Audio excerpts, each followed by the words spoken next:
the Baltimore Ravens. What a team they were last year. What a team.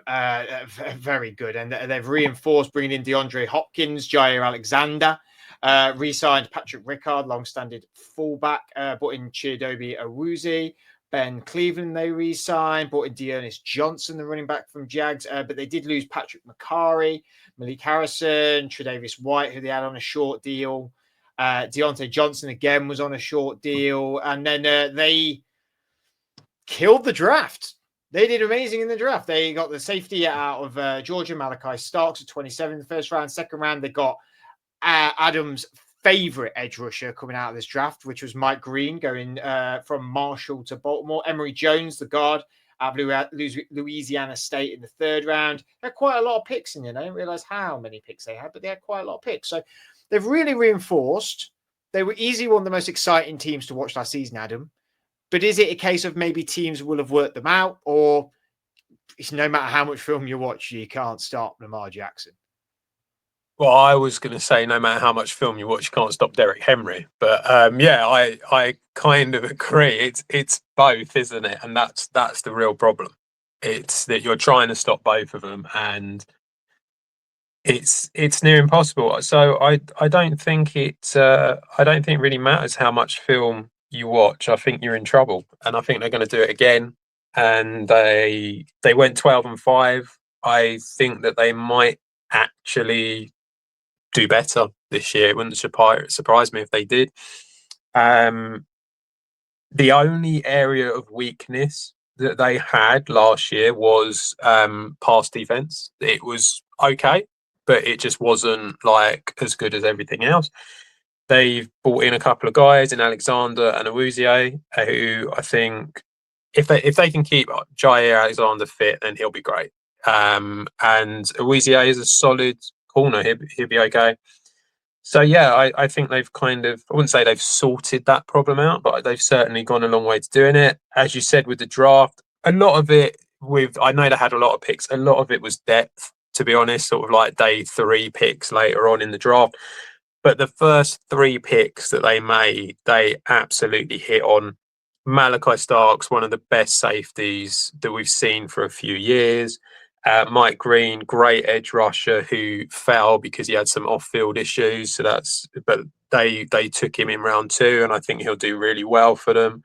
Emory Jones as well in round 3, decent offensive tackle who I think will help them out, certainly when it comes to helping that run game.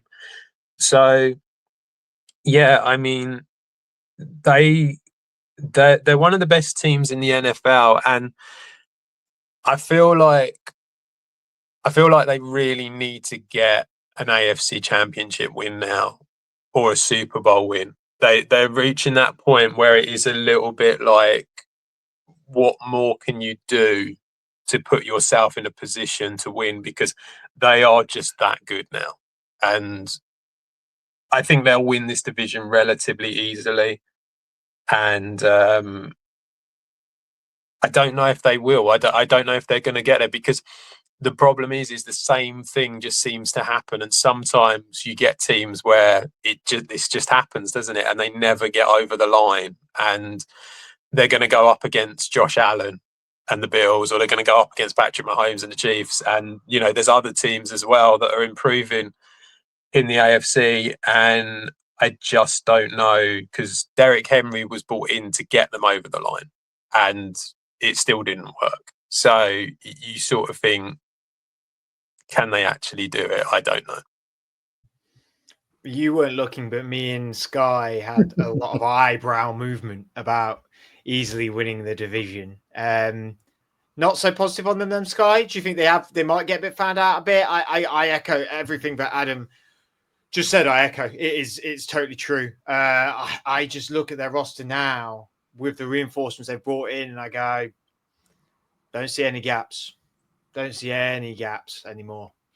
I don't see any gaps, but then I think, like what Adam probably didn't mean to imply, but I took from it, is that they haven't got an AFC Championship or a Super Bowl. When someone like the Chiefs has no holes, they had the experience of making it. Yeah. And it's always hanging over the Ravens that when it comes to the playoffs, they let their own plans go out the window. They don't run the ball. They think Lamar can do it all. He gets a bit frustrated. And of course, we're all massive Lamar Jackson fans. I mean, regular season wise, what they in recent years have been 13-2, 13-3, 12-5, start like so many like in terms of his personal record, I mean. But I don't know. I just feel like last year for me was the year that they probably, when I've gone and reflected on last season before we've done this preview, they should have been the 15-2 team that the Chiefs were. They blew late leads against the Raiders and the Browns. There was Isaiah Likely play at the end against the Chiefs, and they almost tied you guys, Fred. There was a game that should have gone to overtime. And I just feel like the more that you miss opportunities, you can try and get out of your head, but it comes a point, and we've even seen that with Josh Allen and then not being able to beat the Chiefs. And, the AFC has got more good teams coming through as well now. Like we said, the Steelers could be there. You look at Chargers and Broncos, also in the Chiefs division, like it's a strong conference. So I think the thing for the Ravens, if I was the Ravens, I'd get bored in a regular season. You're going to make the playoffs. If anything, I'd try something different. So you can go back to what you know is going to win you games in the playoff and not do the reverse. They almost need to do the Kansas City Chiefs thing where they're like, we play football for January. Yeah. We don't care how many wins we get. We don't care how many wins we get. As long as we get to the playoffs, that's fine. We just need to get to the playoffs. And it's just they almost play sounds silly, but they almost play too pretty and fun in the regular season, just like the Bills do. And then they get to the hard yards and the hard games in that playoff and just don't follow the game plan. They don't stick to their fundamentals. Whereas the Chiefs, they know their fundamentals, but they'll adapt. They'll have an off day. They won't make that throw. They won't make that stop. They're like, well, it don't matter. We just need enough wins to go to the playoffs, and then we'll beat everyone in the playoffs because we've been there before. And it's time for the teams like the Ravens and the Bills to start having that mentality of going, just get us there. And then we got to focus on pummeling everyone and getting them all out of the way for us to get to that Super Bowl and compete. And it's time for the Ravens. It's time. The only thing I would say is the Bills, I always think, I've thought for the last 2 years now that the Super Bowl window is closing. I think Ravens are very much just in their era now at the minute. I don't think it's closing, and I don't think it's just opened. It's dead. They're going to rock with this for a moment, for a few seasons, I think. Well, they've definitely got 2 years, haven't they? Because they got Derrick Henry for another 2 years. So they've got at least that. And then obviously it just depends what happens after that. But yeah, they're a very, very good team. And they're just not, I don't know, they just don't seem to be able to get over the line. That's the problem. You can almost say that the way people talk about the Lions last season, that's how you feel about the Ravens, that there are no holes, but if they get a couple of injuries, and then there's a bit of mental fragileness but that's there. like it for anyone, isn't it? But it'd be interesting. You know what, Fred? Sorry, just to go back to your point, the thing that I find interesting is that AFC North, though, is known for like hard-nosed, tough football. So why does that go out the window for them in the playoffs? They have the perfect division to be prepped for it. I don't get it. I do not understand. And that's why, you know what? I've adjusted myself in my chair, making serious points now. That's why I'm adjusting myself. That's why we'll move off of just talking about them individually and talking about the division as a full. We'll look at the record. I've got them not blowing out the division, and I've got them with the exact same record. I've got them winning, but they unfortunately slip up a few times in the season. They have them games. It comes against the Steelers a lot, where I don't necessarily think we should have beat them, but we win. Only just on some occasions, but I can't see them not winning the division.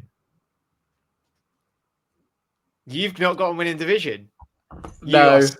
You are such a Joe Burrow fan. It was Caleb Williams the other day. That ain't gonna be Aaron Rodgers, is it? What? I have the Bengals winning the division. Okay, with what record? 13-4. 13-4. They need to be average, and they'll get 4 more wins than last year. On defense, Joe Burrow's that good. That much. Best quarterback in the league for me when he's hot. Man, I've got him at second at 11-6. Okay.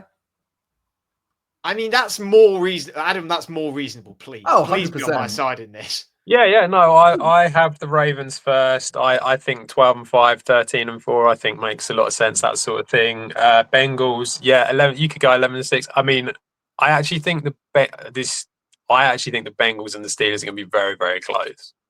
But it wouldn't surprise me if they finish on the same record. The defense has improved for the Bengals. The defense has not suddenly become a league-winning defense.